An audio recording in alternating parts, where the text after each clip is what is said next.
Hi guys and welcome back to the channel.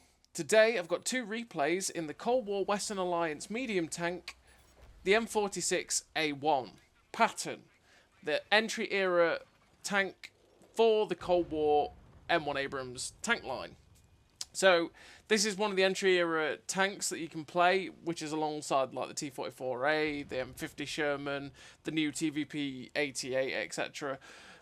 This is one of the original tanks, obviously, alongside the T-44A, and it's an absolutely solid tank. To be perfectly honest with you, when you get it upgraded, fully upgraded, because when it is stock, it still can be competitive, but it's just not great, and it can be quite painful because it's slow and the gun's derpy. And the reload's okay, but yeah, it's not like it is when you get fully upgraded. When you get fully upgraded, you get this gun that's got a great reload, it's got pretty decent mobility, it's got no armour, because, well, it's got no armour. I mean, you can ricochet the odd shot off the turret if you go hull down, but that's about it. It's just sort of it's a decent all-rounder, and I pretty much enjoyed the M46A1 as much as I can enjoy Era 1. Because I never felt like I was outdone unless I was facing something like an NM116 or a T95E3, right? Because the amount of times that they just all in you is painful, because they'll just go, oh, an M46A1 full send you, and as much as you have good DPM, they have better. It is what it is. But this tank is, like I say, it's still a very solid entry into the line. It's a solid entry into your grind. The only thing that truly, as well, lets it down is just Cold War RNG, which is bloody awful. Because for some reason, although you have 240 alpha, the amount of times you roll for 190 is absolutely painful. Yeah, that really does limit you in terms of the fact that you've got a 4.6 second reload. I mean, 4.6 second reload is absolutely beastly, right? But instead of hitting for 240, you're constantly rolling for 190. It's really annoying in that way. But, you know, obviously with this tank as well, you do have very good pen for the era, which is actually, I think, is second best out of all the medium tanks, entry era tanks, that is, at 234, whereas the best is the new TVP that come out with 267, which is kind of random because it's got such good pen out of the blue. And then the worst is the T-44A with 190, right? They're all around the ballpark of 230, which means that you can pen pretty much everything you're going to face, and that's nice for saying that this is the first tank you're going to play in a tech tree, right? It means you're going to be able to compete with pretty much everything you're going to face. And if you struggle, well, you can just load the heat rounds with 300 odd pen. And because it's Era 1, there's not much ERA armor or not much spaced armor floating about, which means heat's a lot more useful in this era than it is in any of the others for Cold War. And it actually has better velocity on the heat as well, which is random. And sometimes I do load the heat just to have the better velocity so I can actually, like, get some of the shots out. Because sometimes in this mode, velocity is one of the reasons you'll be loading certain rounds more often than not than others, because the distances you're firing at, you want the faster rounds to be able to shoot those tanks at, you know, bigger distances. It helps you make sure that you're not going to miss those tanks. But yeah, this tank is, like I say, a fairly solid, decent start to the tech tree, and it's a nice entry to it. It's like a comfortable, gentle stroll through, so you can get ready to play the M47, the M48A5, and then move on to Era 2. So in this first game on Halbrom, we've managed to accrue 3.8k damage so far, but it's at this point where I'm like, yeah, I'm dead. There's no escaping this. I'm going to see if I can just shut down this T-54 as much as I possibly can. But unfortunately, I take a tag from a light tank, and the T-54 finishes off. And the game does finish in defeat, but we did finish with 3 kills, the 4.3k damage. And actually, that was our third mark of excellence. I forgot that game was the game we got the third mark of excellence. So I think I was at like 92 or 93% just as I finished the grind for the M47 pattern.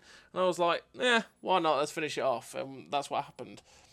And we're in the second game, and we're on Redshire, which should be a pretty decent game for this tank. And in fact, I forgot to name the crew of what I actually run on this tank. So, in terms of a crew on the M46A1 pattern, I run Born Leader, Rapid Reload, Sixth Sense, Situational Awareness, Steady Aim, Snapshot, Run and Gun, Trap Mechanic, and Rapid Aim. Born Leader, obviously you always want to make your crew 10% better. Rapid Aim, always want to make your DPM better. Sixth Sense I run because it's nice to know when you're spotted and when you get unspotted, and that way you can know where to farm positions and stuff. Obviously, you might say that oh, just play like you're always spotted because true vision, right?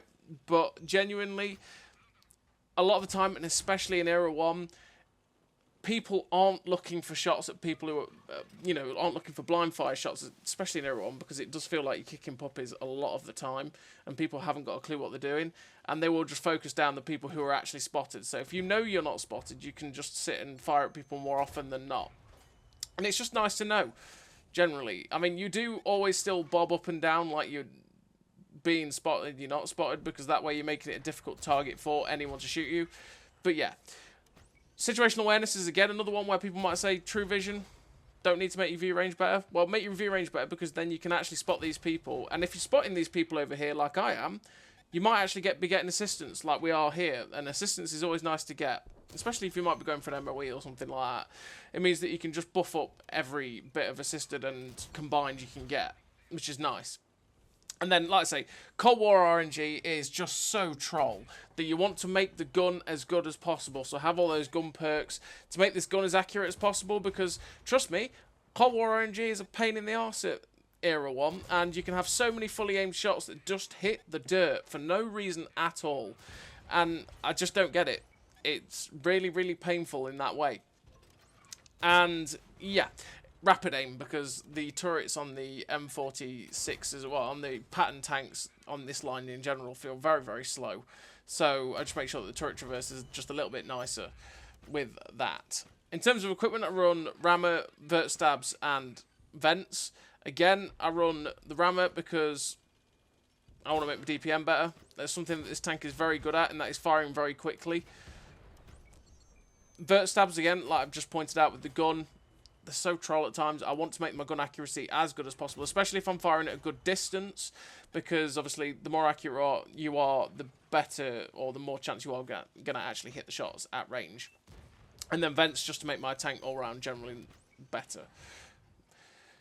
So in this game on Red Shy, the second game, we're pushing a little bit aggressively here because we want to get to this ridge under the gun line of these guys on the 3-4 line. But as we went, this T-54 ended up getting spotted. And it was like, wait, Mr. T-54, where have you been? What are you doing? Oh, my goodness me. Caught us out at an awkward era, time, angle, whatever you want to shamaz English. Yeah, hard. It's caught us at an awkward spot, right? So we had to maneuver ourselves into a position where we could stay safe from him and then start getting shots in. And that's what we've done. Unfortunately enough, an Object 165, sorry, ended up YOLOing into the T-54 and shutting him down, which is good. That means our position on this little ridge here is safe.